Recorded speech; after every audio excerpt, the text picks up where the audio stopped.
Benda ni normal tau tak? Tapi kenapa korang ni nampak macam bergelabah sangat? Sebab korang anggap macam Malaysia dengan Indonesia ni negara besar kuasa dunia, macam negara yang penting sangat. Tak jangan perasan. Pada pandangan negara Jepun, Rusia, China ni semua, Malaysia, Indonesia ni sama je macam negara-negara lain. Tak ada beza pun. Tapi kalau korang anggap macam Anwar, Prabowo ni istimewa luar biasa hanya disebabkan bila kedua-dua pemimpin negara ni datang ke Jepun, China, Rusia ni dan dilayan istimewa, itu normal lah. Macam itulah cara sambutan pemimpin-pemimpin daripada negara asing, dan diorang pun buat benda yang sama pada pemimpin daripada negara Afrika. Halo guys, selamat datang di informasi. Kali ini saya akan membahas tentang kunjungan Presiden Prabowo Subianto ke Cina baru-baru ini menyisakan cerita menarik di balik sebuah momen sederhana, sesi foto bersama para kepala negara. Awalnya, Prabowo sempat dikabarkan hendak menunda kunjungan karena situasi demo dalam negeri. Namun akhirnya ia tetap berangkat untuk memenuhi undangan resmi Presiden 11 Jinping. Di media sosial, foto yang menampilkan Prabowo berdiri sejajar dengan Presiden Cina 11 Jinping, Presiden Rusia Vladimir Putin, dan pemimpin Korea Utara Kim Jong-un langsung viral. Netizen menjulukinya sebagai empat raksasa, karena posisi baris depan itu dianggap simbol kedekatan Indonesia dengan tiga negara besar non-barat. Namun, kehebohan muncul ketika media Jepang menurunkan berita dengan hanya menampilkan tiga sosok, 11, Putin, dan Kim.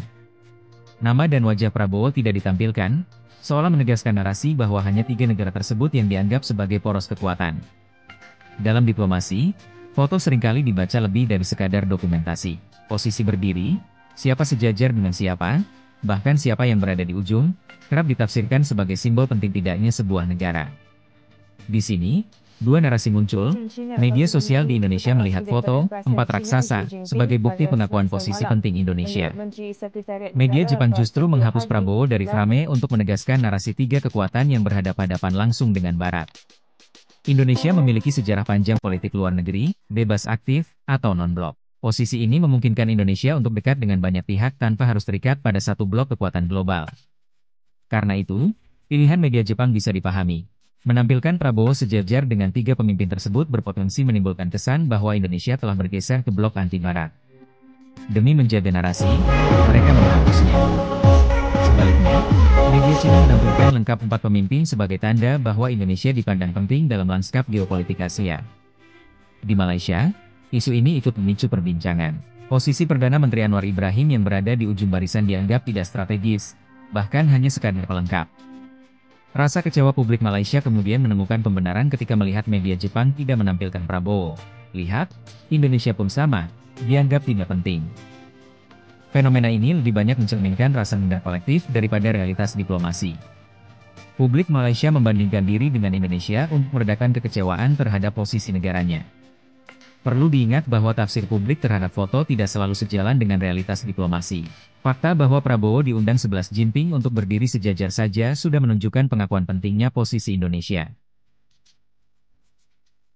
Banyak orang troll gambar kenapa Anwar berdiri jauh daripada pemimpin besar dunia dekat China, dan juga di Indonesia mereka bersoalkan kenapa akhbar Jepun crop gambar Prabowo dalam liputan berita mereka. Benda ni normal tau tak? Tapi kenapa korang ni nampak macam bergelabah sangat? Sebab korang anggap macam Malaysia dengan Indonesia ni negara besar kuasa dunia, macam negara yang penting sangat. Tak jangan perasan. Pada pandangan negara Jepun, Rusia, China ni semua, Malaysia, Indonesia ni sama je macam negara-negara lain. Tak ada beza pun.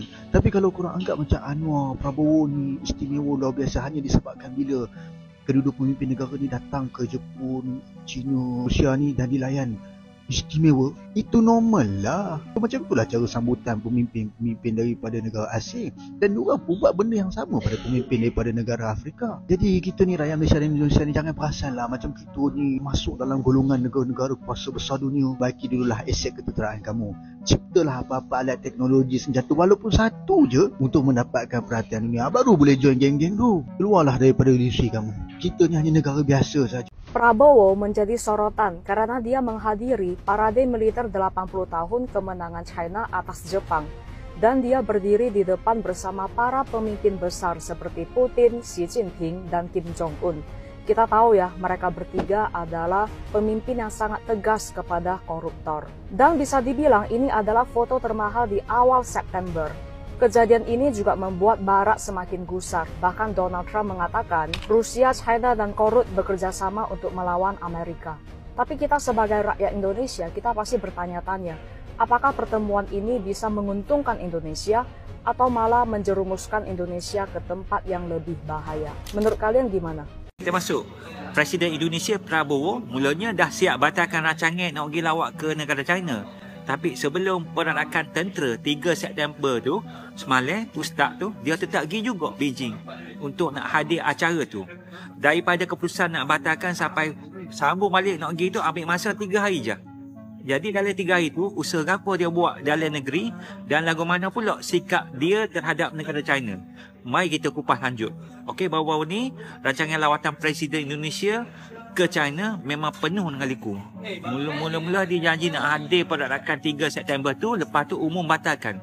3 hari lepas tu dia pula jadi pergi balik sapa ke Beijing saat-saat last minute belum acara bermula. Okey, jadi perubahan mendadak ini memang tarik perhatian orang luar lah. Orang tanya, apa Prabowo susun perjalanan dia lagu tu? Orang kita tahu hujung bulan Ogos keadaan dalam negeri Indonesia memang jadi tegang sekali. Ketika dia nak pergi China tu, Prabowo terpaksa tangguh lawatan gara-gara demonstrasi. Okey, di Jakarta dengan beberapa bandar lain meletup demonstrasi hak besar. Sebab pasal apa? Pasal gaji dan elang wakil rakyat hak tinggi tu. Jadi rakyat jadi tak puas hati dan marah. So jadi buatkan protes. Protes tu tukar jadi merosakkan harta benda, samun barang peribadi sampai ada 9 orang yang terkorban. Jadi keadaan ini jadi ujian besarlah pada Prabowo. Dalam keadaan genting lagu tu, Prabowo tunjuk ketegasan pemimpin dia. Dia dengan lajunya buat sidang media, dia umumkan batalkan semua skim rumah wakil rakyat yang kontroversi. Lepas tu hukum wakil rakyat yang berkelakuan tak molek. Jadi langkah-langkah gitu jadi penentu penting nak redakan keadaan. Prabowo dia tekan juga kerajaan hormat kebebasan bersuara rakyat dia. Tapi tak boleh terima perbuatan yang merosakkan harta benda. Tindakan dia sikit-sikit sebanyak tenangkan rakyat hak marah lah. Dan keadaan pun makin pun mula reda. Lepas berjaya kawal keadaan, Prabowo tu sambung lawatan dia ke China. Dengan itu keputusan ini bukan sekadar balas budi ke China, tapi juga satu langkah diplomasi hak bijak di atas pentas antarabangsa. Dengan tindak balas positif dari Beijing, nampak benar Indonesia pilih nak kekalkan hubungan baik. Walaupun dalam negeri tengah konflik, Prabowo masih pilih nak hadir acara perniagaan besar di China. Ini syarat jelas. Indonesia anggap China ni member hak penting, hak tak boleh ganti. Ya, dan hak molek sekali, menarik sekali, Prabowo hanya sambung lawatan ke China tapi tak pergi Jepun macam rancangan asal dia. Bukan setakat isu jadual, tapi mungkin ada sebab maksud diplomat yang lebih mendalam. Jadi pihak Indonesia umum malam 3 September Prabowo dah kena balik. Okey, maknanya dia tak jadi pergi Jepun lah pada 5 September yang plan. Benda ni jadi buah mulut dari segi keutamaan diplomasi. Nampak Indonesia lebih utamakan China daripada Jepun. So, lawatan Prabowo ke China kali ini bukan sekadar hadir pergerakan tentera, tapi juga mesej kepada dunia luar. Walau Indonesia berdepan dengan cabaran dalam negeri, negara itu masih rakan kerjasama yang boleh percaya dan destinasi pelaburan yang berpotensi. Dengan itu hubungan China-Indonesia dijangka akan bertambah lebih erat dan sama-sama hadapi cabaran pada masa